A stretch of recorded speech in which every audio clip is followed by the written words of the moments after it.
সমগ্ৰ ৰাজ্যৰ লগতে তিনিচুকীয়া জিলাৰ ডিগবৈৰ বিভিন্ন অঞ্চলতো মেডাম মেফিৰ আয়োজন 31 জানুৱাৰী তাৰিখে অসমৰ বিভিন্ন প্ৰান্তত অনুষ্ঠিত কৰা হয় মেডাম মেফি অনুষ্ঠান মেডাম মেফিৰ অৰ্থ হৈছে মে তৰ্পণ উপাসনা বা উৎসৰ্গা দাম মৃত উপৰিপুৰুষ আৰু ফি দেৱতা টাই আহোমসকলে এই কথা বিশ্বাস কৰে যে এই অনুষ্ঠান নকৰিলে দামসকল ফি হ'ব নোৱাৰে চুকাফাৰ দিনৰে পৰা অনুষ্ঠিত কৰা এই অনুষ্ঠানক আহোমসকলে অতি পবিত্ৰ জ্ঞান কৰে প্ৰতি বছৰৰ দৰে এই বছৰো ডিগবৈৰ ইটাভাটা লক্ষীপথাৰ পাণবাৰী লগতে বিভিন্ন অঞ্চলত চেংৰাঙত আয়োজন কৰা হয় মেডাম মেফি ডিগবৈৰ পৰা নিতুমণি শইকীয়াৰ ৰিপৰ্ট নিভাস অসম লাইভ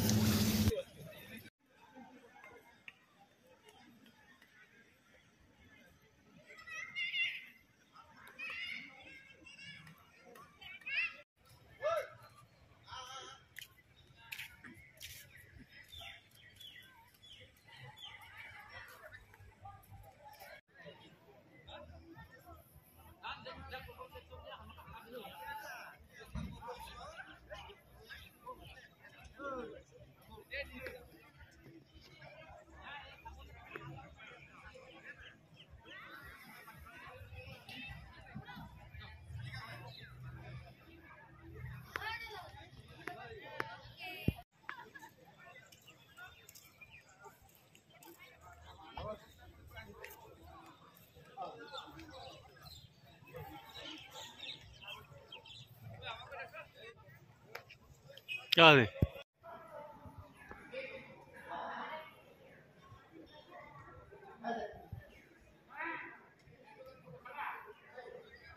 আমাৰ এটো আমি প্ৰথমতে বনাইছিলো চুমচেং ৰেন কিন্তু পাছত চুমচেং ৰেন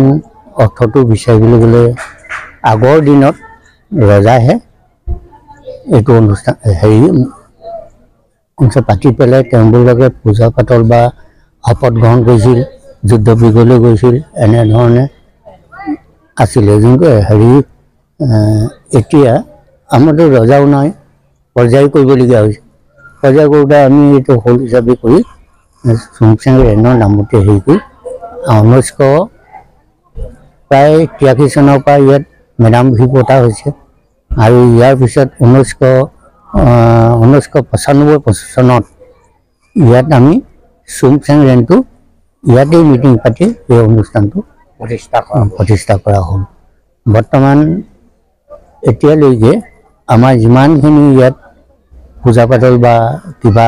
আয়োজন হয় আমি সদৌ অসম ভিত্তিতে প্ৰায় হয় কিন্তু কমিটিখনো আমাৰ সদৌ অসম ভিত্তি ইয়াত অকল এই স্থানীয় ৰাইজৰ নহয় কিন্তু আমাৰ চেংৰেনৰ বা হেৰিয়াৰ লগত দৰে হেৰি নহয় এটা এই অনুষ্ঠানটো শক্তি নহয় শক্তি নহয় শক্তি মঠ এইটো ৰজাই সেইকাৰণে এই মঠতে পূজা পাতল দি যুদ্ধ বিগ্ৰহলৈ গৈছিলে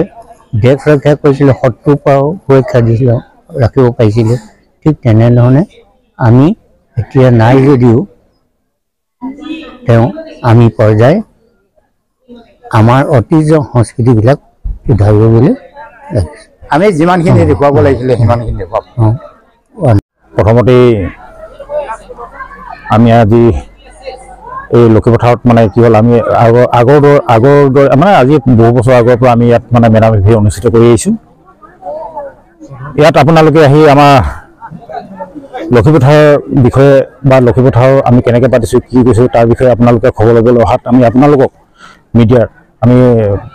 ধন্যবাদ জ্ঞাপন কৰিছোঁ ইয়াতে আমি অকল আমি আহোম জনগোষ্ঠী বুলি নহয় আমি লক্ষীপথাৰত যিমানখিনি ইয়াত আমি বাস কৰি আছোঁ আমি সকলোৱে আজি ইয়াত মানে কি হ'ল তেওঁলোকে আজি সহায় কৰিছে আমিও তেওঁলোকক সহায় কৰোঁ ঠিক তেনেধৰণৰ আমি আজি ইয়াত মেডাম মেফি ভাগ আমি 2025 বৰ্ষৰ মেডাম মেফি ভাগ আমি অনুষ্ঠিত কৰিছোঁ গতিকে আমি ইয়াত মানে আমাৰ যি টাই জনগোষ্ঠী আমি যি ধৰ্মীয় পৰম্পৰা ৰীতি নীতি আমি ইয়াত আজি উপস্থাপন আমি কৰিছোঁ গতিকে এইখিনিতে আমাৰ যদি এইখিনি